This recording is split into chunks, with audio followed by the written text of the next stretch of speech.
आप सभी को आज एक और एकादशी के साथ।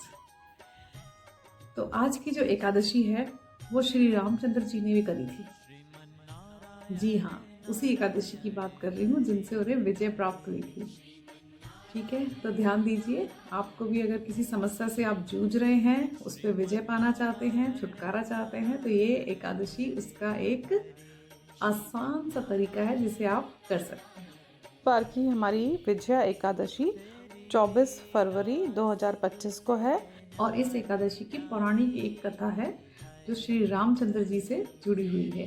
तो चलिए इस कथा को हम सुनते हैं और इससे हम अपना इसका महत्व जो है वो हम लेते हैं। ठीक है, तो ये पौराणिक कथा के अनुसार जब ये रामायण की ही एक पार्ट है, तो रामायण नहीं सुनाऊंगी, रामायण का एक पार्ट सुना रही हूँ इसमें।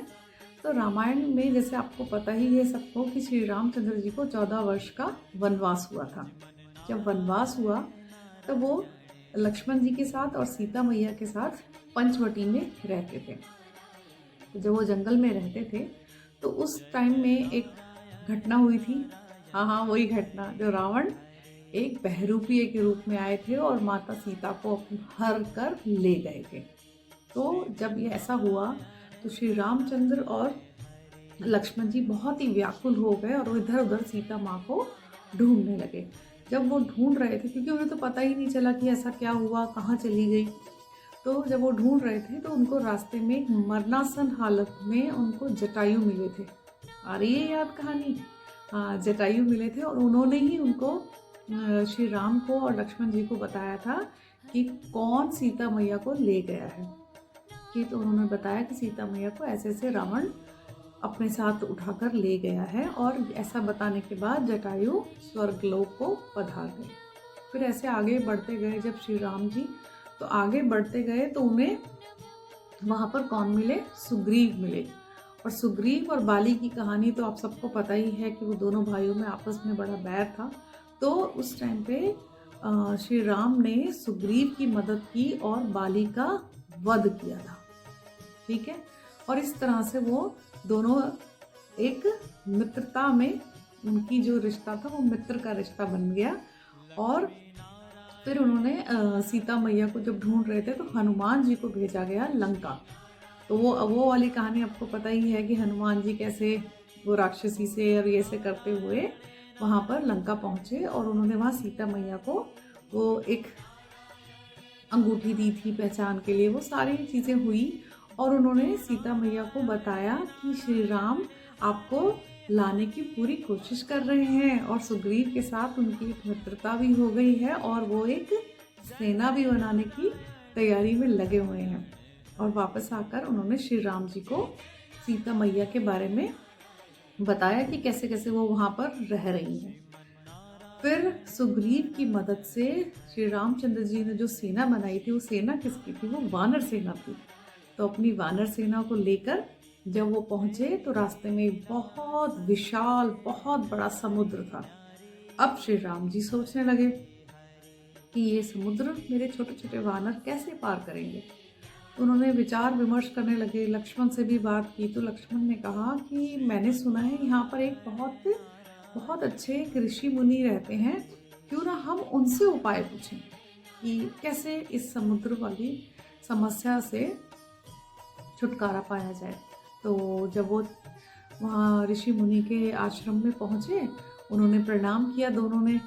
तो ऋषि मुनि पहचान गए कि ये मनुष्य रूप में स्वयं नारायण आए हैं, लेकिन उन्होंने ऐसा बिल्कुल भी प्रतीत नहीं होने दिया कि उन्होंने पहचान लिया है नारायण को। और उन्होंने बोला, हाँ राम बताओ आप किस काम से यहाँ आना हुआ। तब श्री राम ने बोला कि ऐसे ऐसे सीता का हरण हो गया है और हमें उस पर लंका जाना है और वहाँ पर हमें युद्ध करना होगा, वहाँ से अपनी पत्नी को मैं वापस लाना चाहता हूँ। तो ऋषि मुनि बोले, इसका एक ही उपाय है कि अभी फाल्गुन मास आने वाला है, उसकी जो एकादशी आएगी उस एकादशी को आप अपनी संपूर्ण सेना के साथ इसका व्रत करें, उपवास करें और सत्संग करें। ऐसा करने से ये जो एकादशी है ये सब जो भी मुसीबतें हैं उनसे उन पर विजय दिलाता है। तो अगर आप समुद्र क्या आप तो पूरी लंका पर विजय प्राप्त कर लेंगे ऐसा करने के बाद।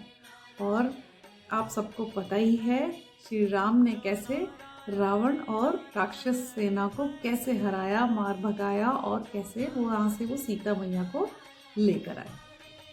तब से इस एकादशी का नाम विजया एकादशी रखा गया, पड़ गया इसका नाम ये। और इसको अगर हम लोग, वो तो श्री राम जी ने तो किया ही था, अगर हम भी किसी समस्या से, किसी तरह की समस्या से अगर हम जूझ रहे हैं, परेशान हैं, तो क्यों ना हम लोग इसका पुण्य लें। और इसको अगर आप उपवास कर सकते हैं वो बहुत अच्छा है। अगर आपको हेल्थ इश्यूज़ हैं और आप उपवास नहीं कर सकते हो तो आप क्या कर सकते हो, आप अन्न का दान कर सकते हो उस दिन। अन्नदान एकादशी में महादान माना जाता है। वैसे भी अन्न का दान एक महादान है, लेकिन दान किसे करना है? ज़रूरतमंदों को।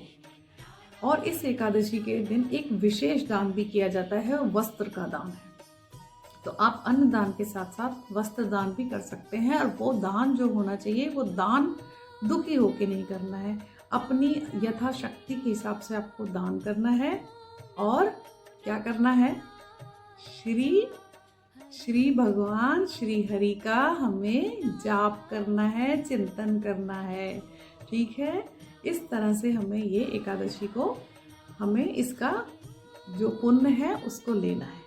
आपको वीडियो पसंद आ रहा है तो शेयर, लाइक, सब्सक्राइब करें। और क्या करना है सबको? श्रीमन नारायण नारायण नारायण, श्रीमन नारायण नारायण नारायण। धन्यवाद।